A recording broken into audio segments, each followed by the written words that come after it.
Social media पर जैन समाज के सबसे लोकप्रिय जैन न्यूज़ चैनल महालक्ष्मी की ओर से आषाढ़ के महीने की शुरुआत में सुबह सुबह 8 बजे आपके पास सादर जय जिनेंद्र के साथ। और आज चैनल महालक्ष्मी जो शब्दों का प्रयोग करेगा वह उसके अपने नहीं होंगे।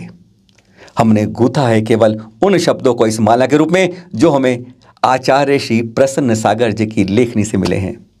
कौन प्रसन्न सागर जी? किसी को बताने की जरूरत नहीं है। वह संत जो अब महान संतों की गिनती में आ रहे हैं। एक पंथ दो काज दिखा रहे हैं। 557 दिन की अनवरत मौन साधना करके दिखा रहे हैं कि इनके अंदर से जब वचन निकलते हैं तो कहीं न जरा सी बात से ही वो द्रौपदी महाभारत बना देती है और एक तरफ बोलते बोलते रामायण भी बन जाती है।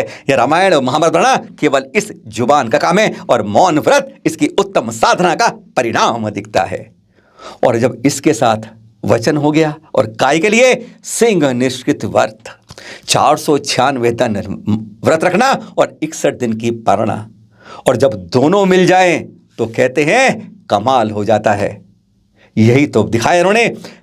विरले ही होते हैं जो ऐसे बड़े तप त्याग को दोनों का गंगा जमुना का संगम बना के एक भगीरथी को पैदा कर, आज उन्हीं के वचन बोलेंगे जो उन्होंने कलम से लिखकर कलमबद्ध करके हमें दिए हैं। 2 दिन पहले श्रुत पंचमी के उन्होंने यह दिए थे। आज आपके सामने वही सुनाएंगे जो उन्होंने कहा है, आज वही बताएंगे। बात है केवल उनके लिए जो साधु दुष्कर्म करते हैं और हम सब देखकर मौन हो जाते हैं। आज उनके बारे में शुरू करते हैं, उन्हीं की गाथा, उन्हीं की परिभाषा से। आचार्य श्री शुरुआत करते हैं, जगह जगह माताएं जन्म देती हैं पर इंसान और इंसानियत कहीं कहीं ही दिखती है। आज भक्तामर में कहा है मानतुंग ने, आचार्य श्री ने, स्त्रीणाम शतानि शतस्यो जनयंती पुत्राम न अन्य सुतम तद्रुन जननी प्रसूता। यही बात है आज। पर क्या है इसकी बात, यह आचार्य श्री स्पष्ट करते हैं। वह 2 एग्जाम्पल देते हैं। पहले शुरुआत यहीं से करते हैं, एक जटायु की जिसे कोई मतलब नहीं होता और एक भरे दरबार के अंदर भीष्म पितामह की। क्या है रूप इन दोनों का? जटायु से शुरू करते हैं। पहले रावण सीता जी का हरण करके चलता है। जटायु सीता जी को बचाने के लिए अपने प्राण समर्पित कर देता है, अपने जीवन को न्योछावर कर देता है। उसे कोई मतलब नहीं था, ना उसे कोई था, लेकिन मालूम है सीता माता जी का हरण होके जा रहा है, मुझे अपने प्राण, मालूम है रावण से नहीं लड़ सकता, पर उसने उससे लड़ते लड़ते अपने प्राणों का बलिदान कर दिया, केवल धर्म की रक्षा के लिए, एक माता की रक्षा के लिए। और एक जगह दूसरी जगह हस्तिनापुर का राज दरबार, सबसे बलवान भीष्म पिता के सामने क्या होता है, उसी परिवार की सबसे बड़ी बहू का चीरहरण देवर कर रहा होता है। छोटा भाई उसी का बाल खींचकर सरे बाजार दरबार में किस तरह घसीट कर लाता है अपनी भाभी को, और भीष्म पितामह की एक बार भी हाथ पर तलवार पर नहीं जाता। और इतने बलशाली थे कि सबको एक बार में रोक सकते थे, लेकिन नहीं, मैं तो सिंहासन का पुजारी हूं। कर्तव्य पो से हट जाने वाला यह एग्जाम्पल दूसरा देते हैं आचार्य श्री। एक तरफ जटायु और आज पूरा समाज, और वह तो साफ कहते हैं आचार्य जी, आज के संत भी सिर्फ भीष्म पिता बन के ही इस समाज का वह देख रहे हैं हर्ष, जो एक दुष्कर्म करता है जब साधु ना, यह है आचार्य ऋषि के शब्द। जब दुष्कर्म वो करता है तो पूरे दिगंबरत्व को बदनाम करता है और सारे संत उस पर मौन हो जाते हैं। जिस तरीके से भीष्म पिता उस दरबार के अंदर उस द्रौपदी के चीरहरण पर मौन हो जाते हैं, यह कहना है आचार्य ऋषि का।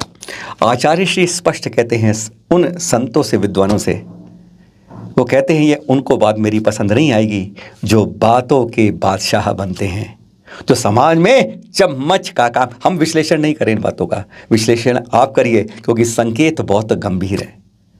आचार्य श्री तो उन लोगों से भी कहते हैं रोज नई नई प्रतिमाएं दान दे रहे हैं, पर क्या वह नित्य अभिषेक करते हैं, पूजा पाठ करते हैं? क्या वह उनकी श्रद्धा भक्ति उतनी समर्पित है? तो सचमुच वह पुण्य अर्जन करते हैं और करते रहेंगे।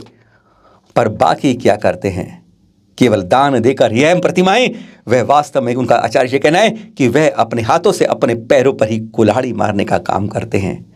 उनका तो यह भी कहना है उनका पुण्य अर्जन क्या है, जैसे कोढ़ हो जाए और उस पर खाज करने लग जाओ, बस यही है उनका पुण्य का अर्जन।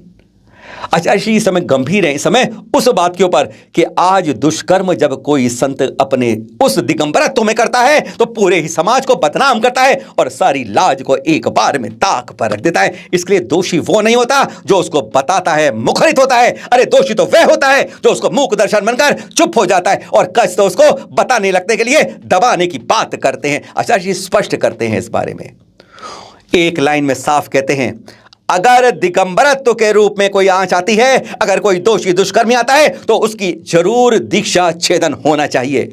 और यह नहीं कि 4-5 दिन में दोबारा दीक्षा कभी नहीं होनी चाहिए। यह आचार्य ऋषि का स्पष्ट स्पष्ट स्पष्ट। आचार्य श्री प्रसन्न सागर जी के शब्दों को आप यहां सुन रहे हैं। आवाज हमारी है, वह मौन है, लेखनी उनकी है, कलम उनकी है, हम पढ़ के बस उनकी बात पहुंचा रहे। पर अब जो बता रहे हैं वह पूरे समाज के लिए चिंतनीय है और सचमुच विचारणीय है, जिस बारे में हम भी कहते रहते हैं। पर उन्होंने क्या कहा है अब वह सुन लीजिए, एक बार नहीं 10 बार सुन लीजिएगा, ठोक ठोक कर सुन लीजिए। क्या कहते हैं आचार्य, जब भी कोई संत दुष्कर्म के आरोप में पकड़ा जाता है तब किसी संत से पूछने की जरूरत नहीं है, किसी गुरु से पूछने की उस समाज को जरूरत नहीं है, उस विद्वान से किसी से पूछने की जरूरत नहीं है। समाज के जो प्रतिष्ठित लोग हैं उनको सिर्फ एक काम करना है, पहले उसको तुरंत कपड़े पहना दीजिए। पर यह आधा रास्ता है। इसके बाद 2 काम में से एक जरूर करना है आपको, या तो उसको जेल भेज दीजिए। यह है कहना आचार्य श्री प्रसन्न सागर जी का, दुष्कर्म के आरोपी को कपड़े पहनाकर या तो जेल भेज दीजिए या आजीवन पातक के रूप में उसे घर के लिए रवानगी कर दीजिए। उन्होंने यह भी कहा है, मेरे इस पातक का मतलब यह मत समझ लेना कि उसके बाद पुनर्दीक्षा होनी चाहिए। यह चैनल महालक्ष्मी के शब्द नहीं है, यह एक उस संत के हैं जो इस समय चिंतन और मनन में लगा हुआ है, सब कुछ छोड़कर केवल यही चिंतन कर रहा है कि हमारे समाज में क्या कहते हैं, इसके अंदर दीवारें बन जाती हैं, संत खड़े हो जाते हैं, विद्वान खड़े हो जाते हैं, अरे उनके परम भक्त अंध भक्त खड़े हो जाते हैं, नहीं ऐसा नहीं हो, अरे कुछ किया ही नहीं है। अरे हमारे पास लोगों के अंदर कैमरे की रिपोर्ट आती है तब भी कहते हैं अरे तो पाक हैं, पाक शुद्ध हैं।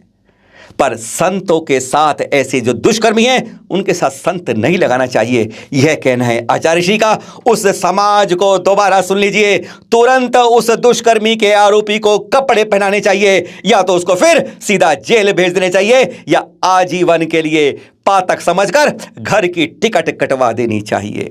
यह कहना है आचार्य श्री का, उन्हीं के शब्दों का। आचार्य श्री इस बात पर स्पष्ट करते हैं, ब्रैकेट की बात, कि अगर किसी को किसी और कारण से दीक्षा छेदन होता है, कोई असाध्य रोग लग गया, इलाज करना है उसको, तो वह दीक्षा छेदन होना चाहिए। और जब वह स्वस्थ हो जाए, ठीक हो जाए, तो जरूर उसकी पुनर्दीक्षा होनी चाहिए, क्योंकि दुष्कर्मी और इस तरह के पीड़ित में बहुत फर्क हो वह एक प्रकार से रेखांकित कर देते हैं। आचार्य जी स्पष्ट करते हैं कि कोई अगर संत पतित हो जाता है, श्लेषित हो जाता है और फिर 1, 2, 3, 4 साल बाद, 6, 8, 10 महीने बाद उसको पुनर्दीक्षा दी जाती है, तो उसका दीक्षा काल अब नया शुरू होना चाहिए।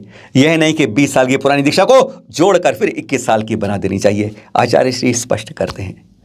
आचार्य श्री एक और बात जो शुरू में कही थी उसको और रेखांकित करते हैं कि चाहे ब्रह्मचारी हो, चाहे ब्रह्मचारिणी हो, चाहे संत हो, चाहे विद्वान हो, चाहे पंडित हो, आज सब अधिकांश लोग चम्मच का काम कर रहे हैं। और यह चम्मच दूसरे का पेट तो भरती है पर अपने को हमेशा खाली रखती है। आचार्य श्री की कलम या विचार एक और बात को कहते हैं कि आज 85% साधुओं में आज उनके कद और भावों की विशुद्धि नहीं दिखती है, नहीं दिखती है कि उन्होंने किस लिए यह दीक्षा को ग्रहण किया है। एक प्रतिस्पर्धा हो रही है, दौड़ हो रही है, अंधी दौड़, पता नहीं किस तरफ जा रहे हैं, किसी को कुछ नहीं मालूम, दिशाहीन हो रहा है हमारा साधु समाज।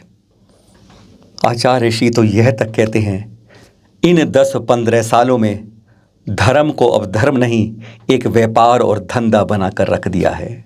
बस एक व्यापार बन रहा है और आज धर्म की जगह उस व्यापार को देखा जा रहा है और उसी व्यापार के नाम पर उसी की पूजा हो रही है।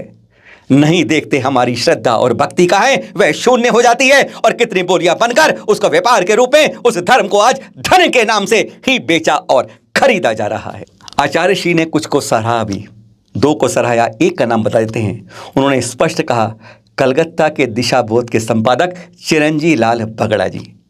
कहते हैं उन्हें इसी तरह के दो दीपक दिखते हैं जो आज के इस अंधेरी गगरी और नगरी के अंदर जो रोशनी करने का प्रयास करते हैं। दूसरे का नाम हम नहीं बताएंगे, पर हां, आप जान जाएंगे। आचार्य ऋषि के यह शब्द हैं जो उन्होंने कहे और हमने अपने शब्द से कह दिए।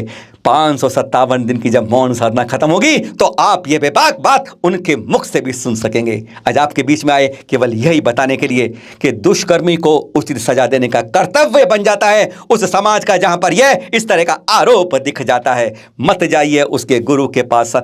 किताबों में, शास्त्रों में लिखा हुआ है, मूलाचार दिखाते हैं। अरे मूलाचार तो उसके आचरण पर भी दिखना चाहिए। जब आचरण निकट जाता है तब आप उसको देखकर खोलते हैं। अरे खोलना तो उसी दिन से है जिस दिन से उसने दीक्षा ली है। फिर मिलेंगे आपसे। सादर जय जिनेंद्र।